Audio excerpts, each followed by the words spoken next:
कि last episode में हमने देखा था कि यान जियांग ने मास्टर गाओ पर मल्टीपल अटैक्स करते हुए उसकी कल्टीवेशन को डिस्ट्रॉय कर दिया ताकि ये बंदा कभी किसी और को दोबारा से चूना ना लगा पाए। वहीं दूसरी तरफ बाइचाओ अलायंस के मास्टर के पीछे कुछ असासिन्स पड़े थे, मगर वो लोग मिस यान को नुकसान पहुंचा पाए इससे पहले यान जियांग ने वहां आकर उन सभी को खत्म कर दिया। तो इस तरह से एक बार फिर से यान जियांग ने इस बंदी की जान बचाई थी।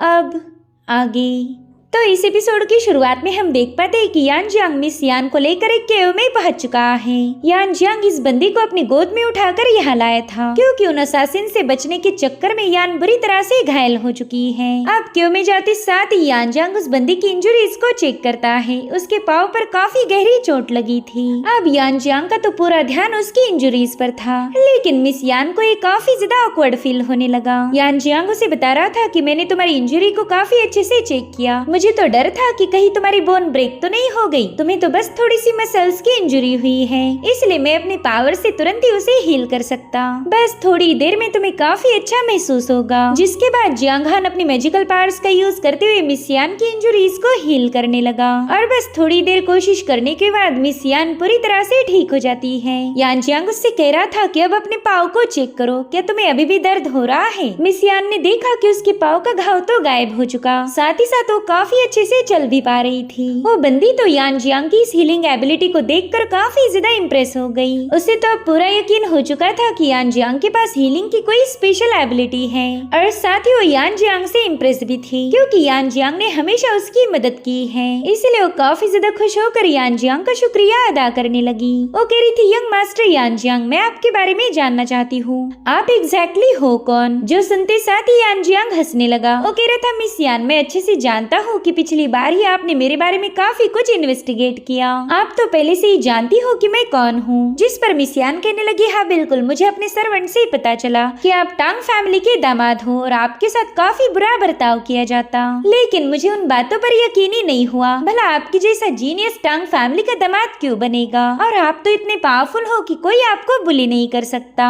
इसलिए मैंने सोचा क्यों ना आपसे इस सवाल का जवाब पूछा जाए। लेकिन आज आपकी बातें सुनकर ही पता चल गया कि आप ही टांग फैमिली के दामाद हो। मुझे तो ये समझ नहीं आ रहा कि आप टांग फैमिली के चक्कर में कैसे फंस गए। जिस पर यान जियांग कह रहा था, मिस यान, ये एक लंबी कहानी है। हम सबकी जिंदगी में कभी न कभी एक ऐसा मोड़ आता है जो हमारी लाइफ को पूरी तरह से बदल दे, और ऐसा ही कुछ मेरे साथ हुआ था। खैर, एक आध दिन फुर्सत में मैं आपको मेरी सारी कहानी बता दूंगा, लेकिन फिलहाल आपको आराम करने की जरूरत है। कल सुबह होते ही हम दोनों रेडमून सिटी के लिए रवाना हो जाएंगे और इस बार कोई असासिन आप पर अटैक नहीं कर सकता क्योंकि मैं आपके साथ रहूंगा। अब रात के समय मिस यान आराम कर रही थी और वहीं पर यान जियांग ने अपनी कल्टीवेशन की शुरुआत की। दरअसल ये केव स्काई क्लाउड माउंटेन के इलाके में थी, यानी कि यहाँ पर काफी प्योर स्पिरिचुअल एनर्जी पाई जाती, तो यान जियांग इसी का फायदा उठा रहा था। यहाँ पर प्रैक्टिस करने से वो अपनी कल्टीवेशन में काफी तेजी के साथ इम्प्रूवमेंट ला सकता था। यहाँ पर यान जियांग ने अपनी 5 एलिमेंट सोड बॉडी को एक्टिवेट कर दिया। वो इसी की अगली लेवल पर पहुँचना चाहता था। तो अब पूरी रात कल्टीवेट करने के बाद यान जियांग की बॉडी से काफी स्ट्रॉन्ग स्पिरिचुअल एनर्जी रिलीज होने लगी। साथ ही साथ यहाँ पर यान जियांग अपने पावर्स को भी चेक करता है और उतने में ही मिस यान की नींद खुल गई। उसने देखा कि वहाँ पर काफी स्ट्रॉन्ग एनर्जी फ्लो हो रही है। साथ ही साथ उन एलिमेंट सोड को देखते साथ ही मिस यान समझ गई कि यान जियांग ने ब्रेक थ्रू किया है। तो अब यान जियांग उसे बताने लगा कि दरअसल मेरे पास 5 एलिमेंट सोड बॉडी है और आज मैंने उसके 5वें लेवल को ब्रेक थ्रू कर लिया। इस लेवल अप करने की वजह से मेरा सोड इंटेंट पहले से भी ज्यादा भयानक हो जाएगा। जो सुनते साथ ही मिस यान जियांग को बधाई देने लगी। वो कह रही थी कि आपने तो रातों रात ब्रेक थ्रू कर लिया, ये कारनामा और कोई कर नहीं सकता।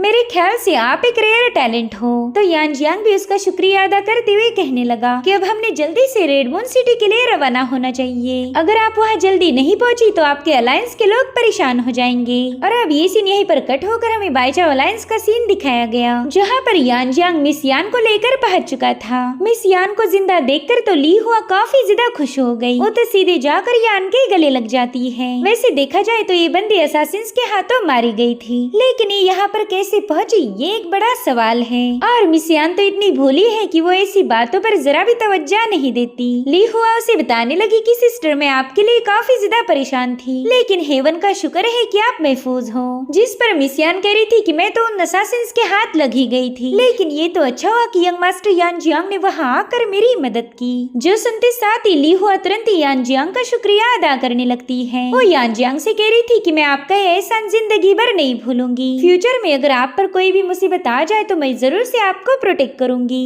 जो सुनकर यान जियांग भी थोड़ा सा प्लीज हो गया। ओके तो मिस ली हुआ, मुझे आपसे एक हेल्प चाहिए। मेरा एक ऐसा मैटर है जिसमें आपका बाईचाओ अलायंस मेरी मदद कर सकता। जिस पर मिस यान कहने लगी कि हमारी बाईचाओ अलायंस पर तो आपका बहुत बड़ा एहसान है, आप बस बताएं आपको क्या चाहिए और हम अपने अलायंस की तरफ से आपकी मदद करने की पूरी कोशिश करेंगे। तो यान जियांग उसे बताने लगा कि दरअसल मैं कुछ सोल आइटम्स खरीदना चाहता हूँ और साथ ही साथ मुझे 3rd रैंकिंग के स्पिरिट पिल्स की भी जरूरत थी। अगर आपके पास ये मटेरियल होगा तो मुझ पर बहुत बड़ा एहसान हो जाएगा। जिस पर मिस यान कहने लगी कि हाँ हमारे पास 3rd रैंकिंग की स्पिरिट पिल्स मौजूद हैं और हमारे पास लगभग 5 सोल क्रिस्टल भी अवेलेबल हैं। मैं उम्मीद करूंगी कि इस मटेरियल में आपका काम बन जाए। तो यान जियांग भी तुरंत ही उसका शुक्रिया अदा करने लगा क्योंकि ये मटेरियल काफी ज्यादा रेयर था। अब यहाँ पर मिस यान ली हुआ से कहने लगी कि तुम भी मेरे साथ चलो, दरअसल मुझे तुमसे अकेले में कुछ बात करनी है। तो ली हुआ भी मिस यान के साथ रवाना हो गई। अब उन दोनों के वहाँ से जाते ही टांग फैमिली का शाओ युआन वहाँ पर पहुँच जाता है। दरअसल ये बंदा यान जियांग की वाइफ जीरुआन का कजिन था और जैसा कि हमें पता है पूरी की पूरी टांग फैमिली यान जियांग से नफरत करती है, इसलिए शाओ युआन यान जियांग को अपने सामने देखकर ही गुस्सा हो गया। उससे पूछ रहा था कि यान जियांग बता तू यहाँ पर क्यों आया है। तो यान जियांग भी उससे बड़े ही कूल अंदाज में बताने लगा कि मैं कहाँ आता जाता हूँ, इससे तुम्हारा कोई लेना देना नहीं, तुम तो बस अपना काम से काम रखो। जो सुनते साथ ही शाओ युआन उस पर भड़क गया। वो कह रहा था यान जियांग तूने मेरे सामने तमीज से बात करनी चाहिए, आफ्टर ऑल तू हमारे टांग फैमिली का दामाद है। तो यान जियांग कहने लगा कि शायद पिछली बार का सबक तू भूल गया, उस दिन मैंने तो पूरे टांग फैमिली के सामने तेरी धुलाई की थी, लेकिन अब ऐसा लग रहा है कि शायद उस दिन की मार तेरे लिए काफी नहीं थी। जो सुनकर तो शाओ युआन को बहुत ज्यादा गुस्सा आ रहा था। उसे तो बस एक बहाने की जरूरत है ताकि वो यान जियांग पर अटैक कर पाए। और अब थोड़ी देर में मिस यान वहाँ पर सोल क्रिस्टल और सोल स्पिरिट पिल लेकर पहुँच जाती है। वो कह रही थी कि फिलहाल हमारे पास जितना भी मटेरियल था वो सब मैंने इसमें पैक कर दिया, अगर ये आपको कम पड़ जाए तो बस मुझे एक खबर कर देना और मैं दूसरा मटेरियल भी अरेंज करने की कोशिश करूंगी। तो यान जियांग भी खुश होकर इस बंदी का शुक्रिया अदा करने लगा और ये सब कुछ शाओ युआन ने भी देख लिया। वो यान जियांग से कह रहा था कि जहाँ तक मुझे पता है 3रे रैंकिंग की स्पिरिट पिल काफी ज्यादा महंगी होती, तो बताओ तुम्हारे पास इतना ढेर सारा पैसा कहाँ से आया जो तुमने ये पिल्स खरीद ली। तो यान जियांग उससे कहने लगा कि मैं तुम्हें 1000 बार समझा चुका हूँ कि मेरे मैटर में इंटरफेयर मत करो, लेकिन तुम हो कि मेरी एक नहीं सुनते। देखो मैं अपनी पर्सनल लाइफ में क्या कर रहा हूँ इससे तुम्हारा कोई लेना देना नहीं होना चाहिए। जिस पर शाओ युआन कह रहा था कि तुम हमारे टांग फैमिली के मेंबर हो, हमारे ही पैसों से तुम्हारे खर्चे चलते, तो यही वजह है कि मैंने तुमसे सवाल पूछा। आप जल्दी बता दो कि इतने सारे पैसे तुम्हारे पास कहाँ से आए। जहाँ तक मेरा ख्याल है तुमने टांग फैमिली में चोरी की और उन्हीं चुराए हुए पैसों से तुमने ये सारा मटेरियल खरीदा। अब उसकी बातें सुनकर मिस यान उस बंदे पर काफी ज्यादा भड़क गई थी। वो कहने लगी कि यंग मास्टर यान जियांग को चोर बुलाने की तुम्हारी हिम्मत भी कैसे हुई। उन्होंने ये पिल हमारे अलायंस से नहीं खरीदी, बल्कि ये तो हमारी अलायंस की तरफ से उनके लिए तोहफा है। अब ये है हमारे अलायंस का इंटरनल मैटर, इसमें तुम्हारी टांग फैमिली अपनी टांग नहीं अड़ा सकती। अब चोरी का इल्जाम तो खारिज हुआ था, इसलिए शाओ युआन यान जियांग पर फ्लर्ट करने का इल्जाम लगाता है। वो कह रहा था कि तुम मेरे कजिन जीरुआन के हस्बैंड होने के बावजूद भी दूसरी लड़कियों के साथ मुंह मारते फिर रहे, अब तो जीरुआन के खातिर तुझे सबक सिखाना ही होगा। इतना कहते साथ ही शाओ युआन सीधे जाकर उस पर पंच हिट करने की कोशिश करता है, लेकिन यान जियांग ने बड़ी ही तेजी के साथ उसका हाथ पकड़ लिया और अब उसका हाथ मरोड़ते हुए उसे गुस्से में पूछने लगा कि शाओ युआन क्या तुझे वाकई ऐसा लगता है कि मैं तेरे से डरता हूँ। और इतना कहते साथ ही यान जियांग ने उल्टे हाथ से सीधे उसे एक चमाट लगा दी। यान जियांग की एक ही थप्पड़ शाओ युआन को सीधे उस हॉल से बाहर फिकवाने के लिए काफी थी। इनफैक्ट वो बंदा तो बुरी तरह से घायल भी हो गया।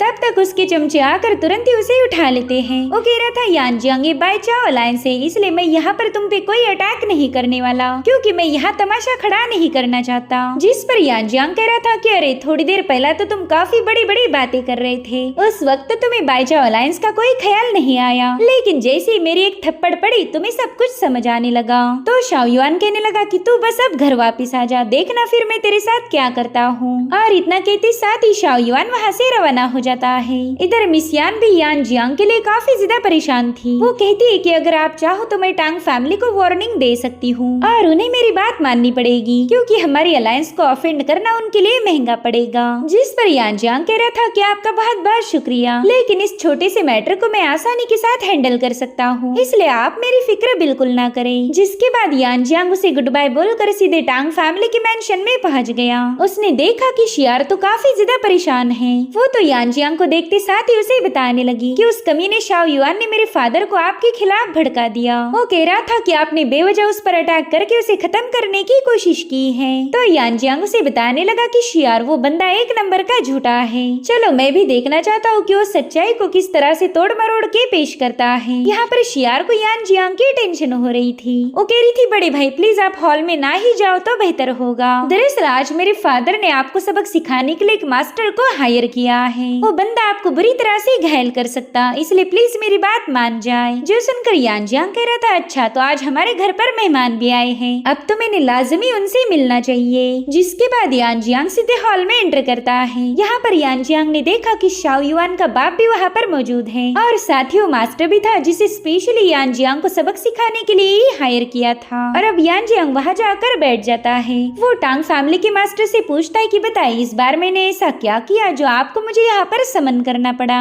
जिस पर वो मास्टर कह रहा था कि शाओ युआन ने हमें बताया कि तुमने हमारे घर पर चोरी की है और फिर उन्हीं चोरी के पैसों से तुमने 3rd रैंकिंग की स्पिरिट पिल्स खरीद ली। इतना ही नहीं, जब तुम्हारी चोरी पकड़ी गई तब तुमने शाओ युआन को बुरी तरह से घायल कर दिया। तो चलो बताओ इस बात में कितनी सच्चाई है। तो यान जियांग बताने लगा कि मेरे पास लगभग 20 स्पिरिट पिल्स होंगी और वो कोई ऐसी वैसी पिल ना होकर 3रे रैंकिंग की है, यानी कि उनकी कीमत लगभग 10 मिलियन स्पिरिचुअल स्टोन से भी ज्यादा होगी। तो अब आप बताओ क्या आपकी टांग फैमिली ने अपनी पूरी जिंदगी में इतना पैसा कभी देखा भी था? अब अगर आपकी टांग फैमिली इतनी बड़ी अमाउंट अफोर्ड भी नहीं कर सकती तो मैं आपके पास चोरी कैसे करूंगा? चोर भी वहीं पर चोरी करता है जहाँ पर ढेर सारा पैसा हो, और हमारी टांग फैमिली तो ठहरे कंगाल लोग, इसलिए चोर तो यहाँ गलती से भी नहीं आएगा। जो सुनते साथ ही शाओ युआन का बाप यान जियांग पर भड़क गया। वो कह रहा था कि हमारे एल्डर तुम्हें काफी ज्यादा फेवर्स करते हैं, लेकिन इसका मतलब ये नहीं कि तुम हमेशा हमारा अपमान करो। इतने सालों से तुम हमारे रहमो करम पर पलते आए हो, इसलिए तुमने टांग फैमिली से इज्जत से बात करनी चाहिए। अब उसके सारे ताने सुनने के बाद यान जियांग भी उस पर काफी ज्यादा भड़क गया। वो कह रहा था कि आज तक कभी ऐसा नहीं हुआ कि मैंने खुद होकर टांग फैमिली का अपमान किया हो, बल्कि ये काम तो तुम्हारी टांग फैमिली का है, जो कि हमेशा अपने डोमिनेटिंग पावर का यूज करते हुए दूसरे कमजोर लोगों को बुली करती आई। उतने में ही टांग फैमिली का मास्टर कहता है कि यान जियांग जल्दी से उस पिल्स मेरे हवाले कर दो और मैं इस मैटर को यहीं पर खत्म कर दूंगा। मैं भूल जाऊंगा कि तुमने हमारे टांग फैमिली में चोरी की थी, और अब अगर तुम मेरी बात ना मानो तो मुझे तुम पर एक स्ट्रिक्ट एक्शन लेना होगा। तो यान जियांग हंसते हुए कहने लगा कि तुम्हें स्पिरिट पिल्स चाहिए ना? ये देखो सारी पिल्स स्टोरेज बैग में मौजूद है, लेकिन जिसे भी ये पिल चाहिए उसने यहाँ आकर मेरा मुकाबला करते हुए इन पिल को हासिल करना होगा। अब जिसमें भी दम होगा वो यहाँ आकर मेरे साथ फाइट करे। उतने में ही वहाँ मौजूद एल्डर कहता है कि मैंने तो कभी सपने में भी नहीं सोचा था कि टांग फैमिली इतनी ज्यादा कमजोर होगी। ये बंदा बस तुम्हारा अपमान किए जा रहा और तुम हो कि बस मुंह उठा के तमाशा देख रहे। तुम्हारी पावर्स का क्या ही फायदा जो तुम इस मामूली लड़के को भी संभाल न पाओ। और इतना कहते साथ ही उस मास्टर ने अपनी पावरफुल ऑरा रिलीज कर दी, जिससे कि वो पूरा की पूरा हॉल शेक हो रहा था। जिसके बाद वो अपनी स्पिरिचुअल बीस्ट का यूज करते हुए यान जियांग पर अटैक कर देता है। तो यान जियांग ने भी अपने स्लैश का यूज करते हुए इस बंदे के अटैक को काउंटर करना शुरू कर दिया। इसमें यान जियांग का स्लैश अटैक उस स्पिरिचुअल बीस्ट को डिस्ट्रॉय करते हुए सीधे उस मास्टर पर भी हमला कर देता है। वहीं पर शियार छुपकर ये सब देख रही थी। उसे तो यान जियांग की काफी ज्यादा फिक्र होने लगी, और उतने में उस मास्टर ने एक बार फिर से अपनी पावरफुल एनर्जी को रिलीज कर दिया। वो कहता है कि मैंने तो कभी इमेजिन भी नहीं किया था कि इस छोटी सी रेड मून सिटी में एक जीनियस होगा। बच्चे अगर सच बताओ तो तुमने मुझे इम्प्रेस कर दिया, तुम्हारे साथ फाइट करने में मुझे मजा आएगा। इतना कहते साथ ही वो मास्टर अपने सोड को समन कर लेता है। वहीं पर यान जियांग भी अपनी थंडर सोड को समन करते हुए सीधे उसका मुकाबला करने लगा। यान जियांग इस मास्टर को तगड़ी टक्कर दे रहा था, जो देखते साथ ही टांग फैमिली की तो होश ही उड़ गए। फैमिली हेड भी हैरान होकर पूछ रहा था कि आखिर इस यान जियांग की कॉम्बैट पावर इतनी हाई लेवल पर कैसे पहुंच गई। हमने इतनी मेहनत करके एल्डर हाई को यहाँ बुलाया, लेकिन वो भी यान जियांग को कंट्रोल नहीं कर पा रहे। मुझे तो कभी लगा ही नहीं था कि यान जियांग जैसा लूजर भी पावरफुल बनेगा। वहीं दूसरी तरफ यान जियांग ने थंडरक्लैप टेक्निक का यूज करते हुए सीधे मास्टर हाई पर अटैक कर दिया, जिससे तो एल्डर काफी दूर तक घसीटा गया। यहाँ पर यान जियांग ने बड़ी ही आसानी के साथ इस बंदे को हरा दिया था, जिसके बाद वो टांग फैमिली को ताना मारते हुए कहने लगा कि अच्छा तो ये था तुम्हारा जीनियस जिसे तुमने मेरा बंदोबस्त करने के लिए हायर किया था। वेल ये बंदा तो बिल्कुल भी स्पेशल नहीं, अगर मैं चाहूँ तो अपने एक मूव के साथ ही तुम्हारी एल्डर का काम तमाम कर सकता हूँ। खैर अब अगर अगली बार मुझसे पंगे लेने हैं तो किसी ऐसे पर्सन को बुलाना जिसके पास मुझे हराने का जिगरा हो। और इसी के साथ एपिसोड यहीं पर एंड हो जाता है। Thank you so much for watching. Bye bye, take care.